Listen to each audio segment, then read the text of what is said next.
ರಾವಣ, ಕುಂಭಕರ್ಣ, ಇಂದ್ರಜಿತ್ಯ ಎಲ್ಲ ದೈತ್ಯರಿಗೂ ಭೀತಿಯನ್ನು ಉಂಟು ಮಾಡಿದವರು ಹನುಮಂತ. ಇನ್ನೊಂದು ರೀತಿಯಲ್ಲಿ ನೋಡಿದರೆ, ಭೀಮನಾಗಿ ನೋಡಿದರೆ ದುರ್ಯೋಧನ, ದುಶ್ಯಾಧನ, ಕೀಚಕ, ಬಕಾಸುರ, ಜರಾಸಂಧ ಇತ್ಯಾದಿ ದೈತ್ಯರಿಗೆ ಭೀತಿಯನ್ನು ಉಂಟು ಮಾಡಿಸಿದವ ಭೀಮಸೇನ ಅಂತ ನೋಡಿದೆವು. ಅದೇ ಆಚಾರ್ಯ ರೂಪದಿಂದ ನೋಡಿದರೆ ಕಲಿಯುಗದಲ್ಲಿ ಅದ್ವೈತಿಗಳಿಗೆ, ಬೇರೆ ಬೇರೆ ಮತ ಜನಗಳಿಗೆ ಕೂಡ ತನ್ನ ತತ್ವಜ್ಞಾನದಿಂದ ವಾದಗಳಲ್ಲಿ ಭೀತಿಯನ್ನು ಉಂಟು ಮಾಡಿದವರು ಅನಂತ ತೀರ್ಥ ಭಗವತ್ಪಾದಾಚಾರ್ಯರು. ಆಗ ಸಜ್ಜನರಿಗೆ ಭಯವನ್ನು ಪರಿಹಾರ ಮಾಡಿದವರು ಮುಖ್ಯ ಪ್ರಾಣದೇವರು. ವಿಭೀಷಣನಿಗೆ ಇದ್ದ ಭಯವನ್ನು ಪರಿಹಾರ ಮಾಡಿದವರು, ಸುಗ್ರೀವನಿಗಿದ್ದ ಭಯವನ್ನು ಪರಿಹಾರ ಮಾಡಿದವರು ಯಾರು ಅಂತ ಕೇಳಿದರೆ ಹನುಮಂತ ದೇವರು.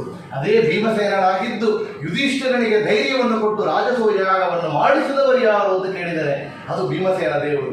ತಮ್ಮ ಶಿಷ್ಯರಿಗೆ ಕೂಡ ಒவ்வೊಂದು ಯಾತ್ರಾ ಮಾರ್ಗದಲ್ಲಿ ಬಂದ ಹುಲಿ, ಮೃಗಗಳು, ದೈತ್ಯರು, ಕಳ್ಳರು ಎಲ್ಲ ಭಯವನ್ನು ಕೂಡ ಪರಿಹಾರ ಮಾಡಿದವರು ಶ್ರೀಮದ್ ಆನಂದ ತೀರ್ಥ ಭಗವತ್ಪಾದ.